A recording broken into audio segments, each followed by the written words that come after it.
Welcome to the press conference by the joint press conference by the Finance Committee and its two subcommittees. The chairman of the Finance Committee, Mr. Ronald Chan, together with Mrs. Regina Yip, chair of the Establishment Subcommittee, and Dr. Lloyd Kwok of the Public Works Subcommittee, to review the work of the committees for this session. So first, Mr. Ronald Chan. Friends of the media, my apology that we've rescheduled the press conference because last Monday, it was just after the district council election. Perhaps your interest may not be on the finance committee's work, so that's why we have rescheduled it to today. Now, this is the first press conference jointly held by the finance committee with the two subcommittees for you to gain a complete picture of our work. In fact, among the funding proposals considered by the FC in this session, 29% and 47% respectively are establishment and public works council proposals. You can see that the two subcommittees play a significant role in assisting FC in discharging its duties on vetting and approving finance proposals. So the three committees are interlinked with each other as they discharge their respective functions. I will first speak, and then the chairman of the two subcommittees will also report on their work later. Now, in this term, we have worked smoothly. Members continue to consider all government funding proposals with rigor, rationality, and pragmatism. As at the 8th of December 2023, 66 items were approved, and all government-submitted proposals have been considered. The total amount involved is $143 billion. There are approved 19 establishment and 31 public works funding proposals. And there are also 16 non-public works proposals involving $20.4 billion. That includes the $10 billion research, academic, and industry sectors 1 plus scheme Race Plus 1, the dedicated 100% loan guarantee scheme for cross-boundary passenger transport trade amounting to $6.8 billion, and also the dedicated 100% loan guarantee scheme for battery electric taxis. Now, we held 28 meetings totaling 65 hours. On average, each item took about an hour and 21 minutes to consider, but then there were some items that required longer time, such as public housing involving $14.9 billion and the Race Plus 1 involving $10 billion. We spent 4.5 hours and 2 hours respectively on these proposals. And we also had special meetings during summer to approve $7 million of injection to the disaster relief fund. And then in mid-April this year, we held 21 sessions totaling 32 hours of special meeting to consider the 2023 to 24 estimates. 88 members asked a total of 3,500 written questions. And during the special meetings, members also raised questions on relevant expenditure items, and they raised their concerns and comments. Now this year, the administration listened to our views. They tried to arrange a suitable number of items that require discussion in the same meeting. So there won't be too many discussion items in one meeting, and that will help us to work more smoothly. Now, we are now in the post-COVID recovery of our economy, so we play the role of gatekeeper in considering funding proposals. Members consider funding proposals from multiple angles with eagle eye. That includes the commitment amounts, recurrent expenditure, the implementation timetable, cost effectiveness, KPIs, assessment and monitoring mechanism, risk management, whether the proposals will result in duplication of the use of resources, and we want to make sure that resources are put to good use to meet the relative policy objective. This is to make sure that public funds are spent for promoting the development of Hong Kong. And in recent years, there were many funding proposals on establishing or renewing IT system of the government. Members pay particular attention to how such systems may enhance the efficiency of public services and whether it will achieve savings. Now, members have considered in detail all the relevant also subsidy and loan schemes for relevant sectors and organizations. They consider the financial feasibility and also whether the schemes could actually meet the needs of the sector concerned.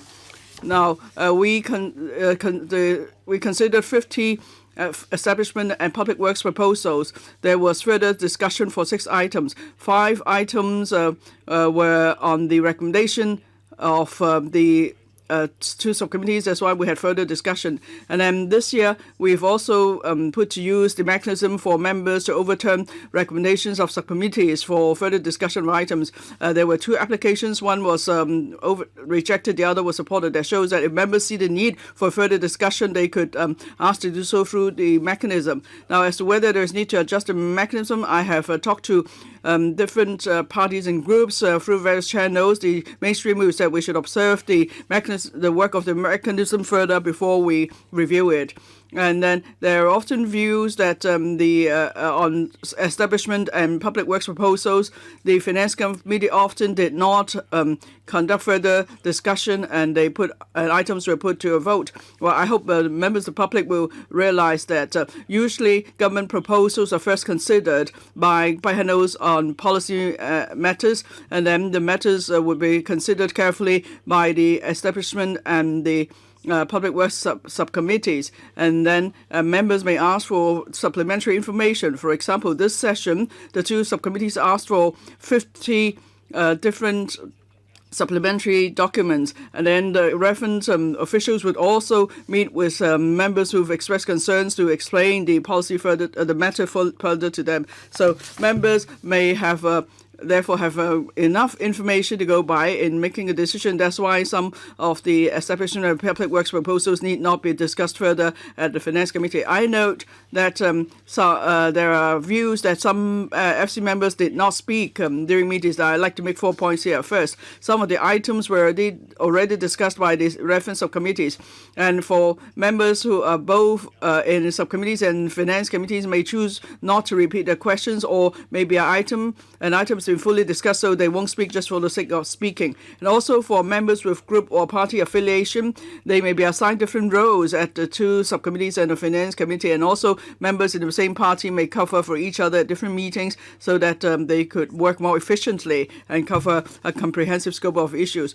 And thirdly, if necessary, members may put forward their views to the administration before FC meetings through various channels. And then on major funding proposals, the administration may first talk to members before meetings to try to narrow the differences and improve upon the details of the proposal. And finally, some members may choose not to take part in the discussion or vote on the item because this is to avoid a conflict of interest. Now, the public have also expressed concern about claiming divisions. Now, I must explain that every member has the right to claim a division. It is their right, but then they may choose whether to exercise this right for various considerations. Maybe they have a special position they want to express, so they may want to claim a division, so it's put on record. Or maybe they will see whether claiming a division may affect the work arrangement of other members who are not present.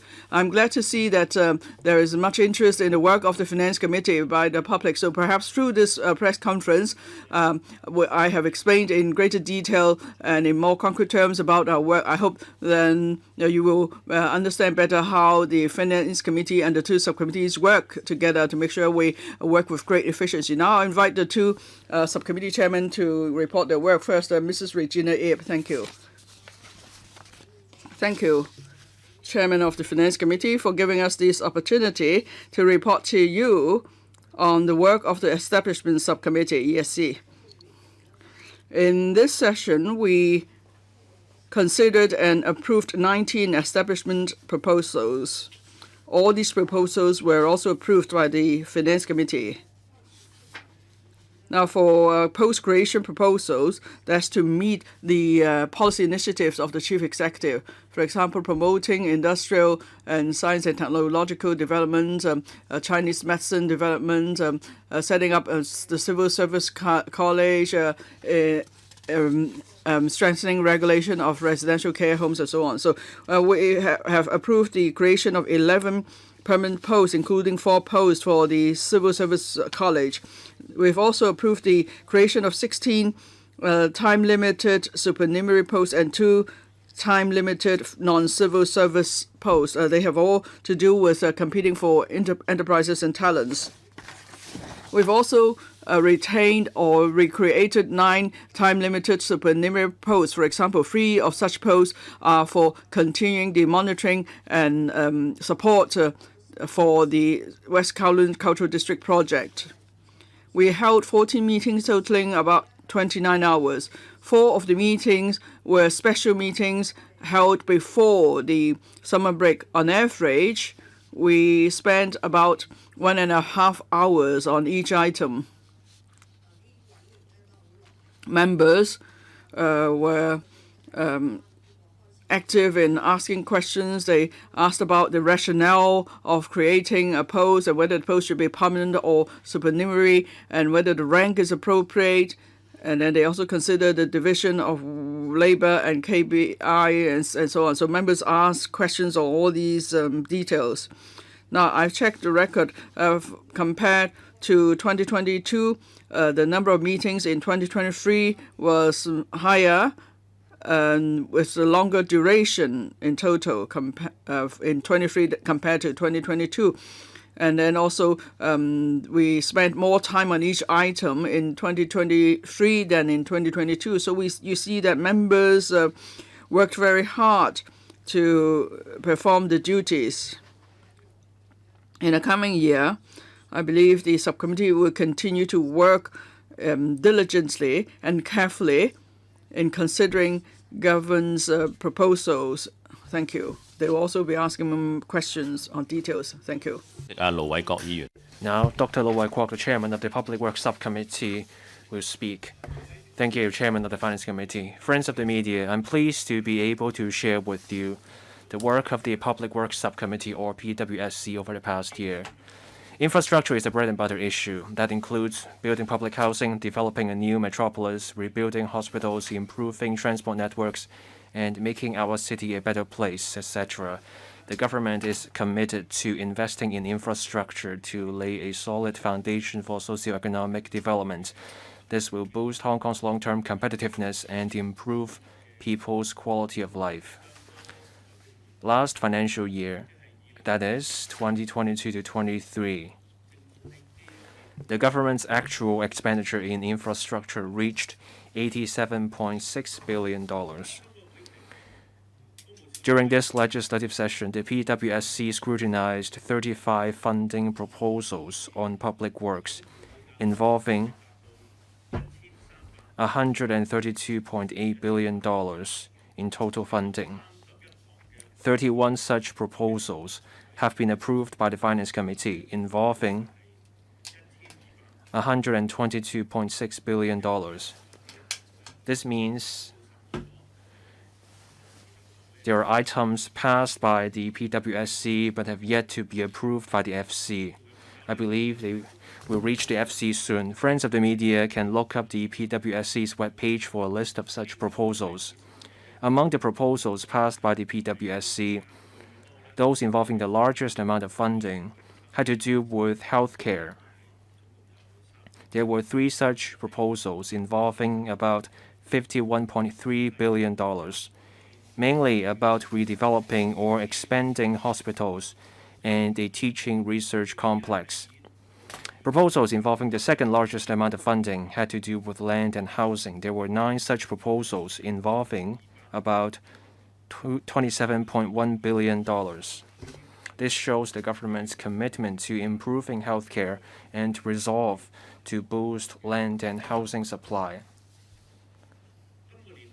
During this legislative session, the PWSC held 17 meetings, with meeting hours totaling 32 hours. That's 32 hours in total. This includes 5 extra meetings involving 7 hours or so held on the government's request to deal with urgent funding proposals sooner. Each proposal took an average of 54 minutes to scrutinize, roughly an hour.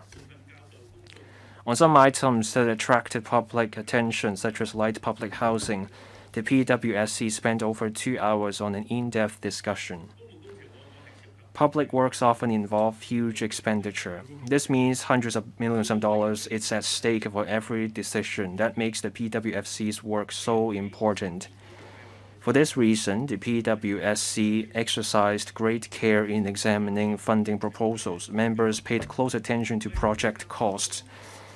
They would compare the costs of similar projects in the past in assessing whether the cost of a project made sense. Apart from asking the government for detailed explanations of high project costs, some members also brought into play their engineering background by offering professional advice on lowering costs. In Hong Kong, land is at a premium, especially for urban land. That's why members care deeply about making the most of the land in each project. This meant maxing out the plot ratio. During deliberations, the PWSC looked at whether a project could give effect to the policy objective concerned. For example, when a project involved the single-site, multiple-use model, members considered whether the government had provided the public amenities in demand as far as possible. For a proposal about parking spaces, members looked at whether the works included charging facilities to support the popularization of electric vehicles. On construction timeframes, members always urged the government to build faster so that the public could enjoy the result sooner. In short, the PWSC scrutinized every funding proposal with thoroughness and rigor. I have seen PWSC members actively taking part in discussions in a pragmatic way during meetings, offering mostly practical comments and ideas that reflected people's concerns and expectations.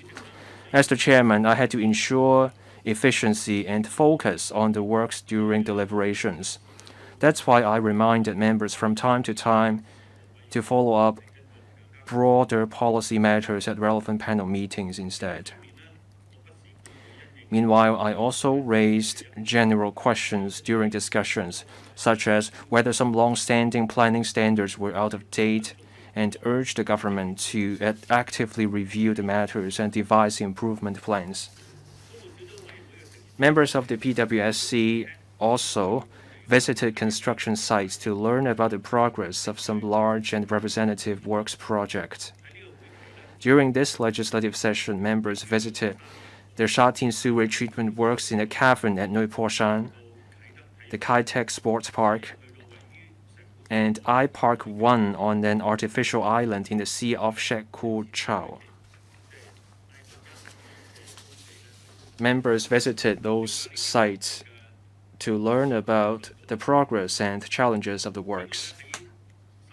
Before the scrutiny started on the funding proposal for the first batch of light public housing, members had also visited a mock-up unit in Kai-Tak at the government's invitation to get a better sense of the project before looking at the proposal. This ensured members could make a decision in the best interest of the community. That's what I wish to share with you on the PWSC's work in this legislative session.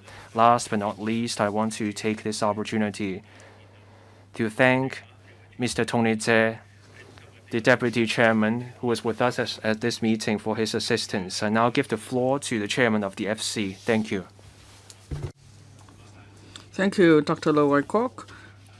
Allow me now to conclude our presentation. Since the last session, the Finance Committee and the two subcommittees were able to perform their duties properly in scrutinizing government's funding proposal. The deliberations were vigorous, prudent, and efficient, and we were able to approve funding in a timely manner so the government could proceed with the various policy initiatives that would benefit the public or stimulate economic development. And as spokespersons of the public, members were proactive in conveying public concerns and expectations. So they also put forward various suggestions to make sure that the policies are useful and effective, and they will benefit the public, and is to make sure also public funds are put to good use. Now we need to fight for economic development now, and so we need both manpower and financial resources to that end. And so the Finance Committee and 2 subcommittees will continue to perform their duties in vigorously considering every funding proposal to make sure and help the government maintain its financial sustainability and deal with unknown challenges in the future. Taking this opportunity, I'd like to thank Mr. Frankie Yek, the Deputy Chairman, for his advice and for helping to chair some of the meetings. I must also thank Mrs. Regina Ip and Dr. Loy Kwok for leading the work of the 2 subcommittees. The 2 subcommittees hold as many meetings as we do. Finally, I must also thank the legal advisor, the clerk, and other secretariat colleagues for their professional support to the FC and the 2 subcommittees. Thank you. Now, let's see if you have any questions. We now open the floor for questions. If you wish to put questions, please first tell us your media outlet. Thank you. I'm from the Hong Kong Economic Times. A question for Mr. Ron Chen. Last year, you said some officials did better than others. How would you rate the performance of the officials this year? We reported on the efficiency of the FC this year. We've seen notable improvements in how officials did. They were on the point as they responded. For certain officials, there's room for improvement. Let's take last week. Mr. Eric Yim mentioned municipal solid waste charging. Mr. Yim proposed that businesses could buy the government's solid waste charging bags. In that case, people receiving a gift wouldn't have to buy the bag. The government gave us a detailed response. So I asked the official, Mr. Eric Yim asked about the bag.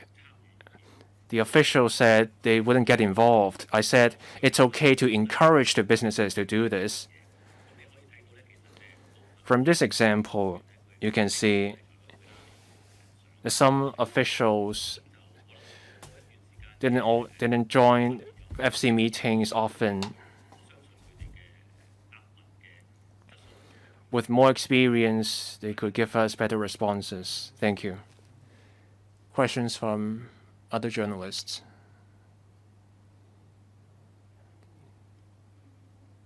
I'm from Oriental Daily. At Finance Committee meetings, members complained about short papers, not enough information. Do you think the government is being sloppy because it thinks you will pass the papers quickly with patriots administering Hong Kong? Dr. Loy Kwok also said that some members asked repetitive questions. Do you think this has to do with Mr. Martin Liao asking members to speak more often so that members speak more often at the expense of quality? I take the first question. The second question, I will ask Dr. Low to give an answer. We cannot generalize about the papers. For some funding proposals, the government provided detailed papers. Some members actually found the detail to be excessive. Each policy bureau has its own considerations when it comes to papers. Say, with welfare benefits, the rate is adjusted based on the inflation rate. So in those cases, the paper may be a few pages. But then for light public housing, we spent more than 4 hours on discussing the item at the FC.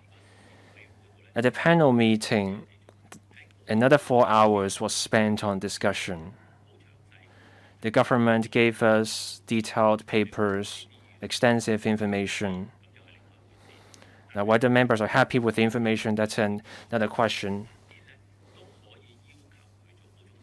Members can ask the government for supplementary information on top of the papers. At the FC and at the subcommittee levels, there were 50 supplementary papers from the government. Whenever members asked for supplementary information, the government responded favorably. So I cannot generalize about the papers. I cannot say the government is being sloppy.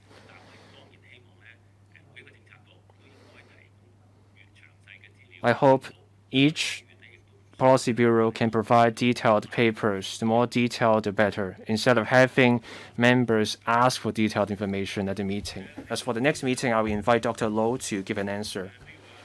On the papers, when we look at the papers for the PWSC, those are detailed papers. But in some ways, the government could have given more details. For example, the project cost. We're not asking for many figures.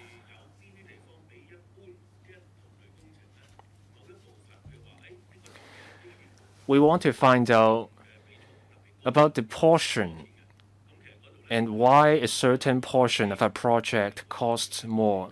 The official could have anticipated questions about those portions, and they could have given us more details. And for the works plans,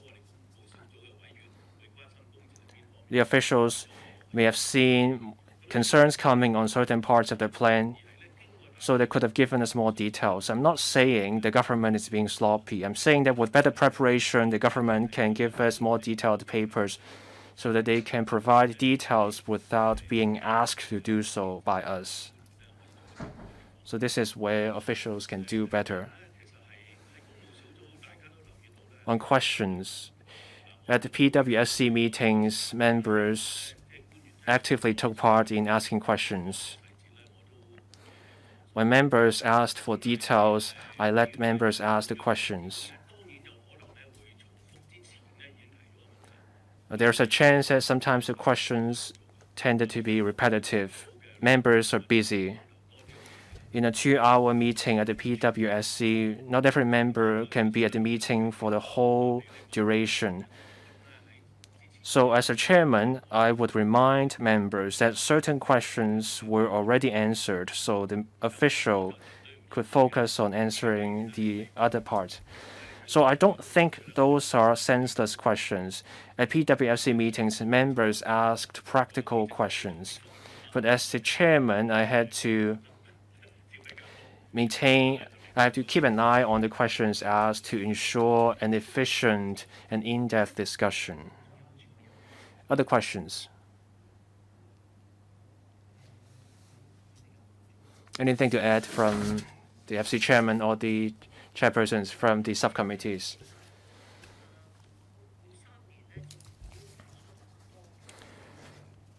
This year, the government submitted many establishment proposals, more than 2022. But back in 2022, the funding involved was larger because last year we had the government restructuring. The deputy secretaries of departments were created. In the year to come, I believe there may be fewer establishment proposals given our fiscal deficit, and the government proposed a 1% cut to departmental expenses. For the new term of government, the posts to be created have been created. So I expect fewer establishment proposals next year. Other questions? If not, we will end here. Thank you. Thank you.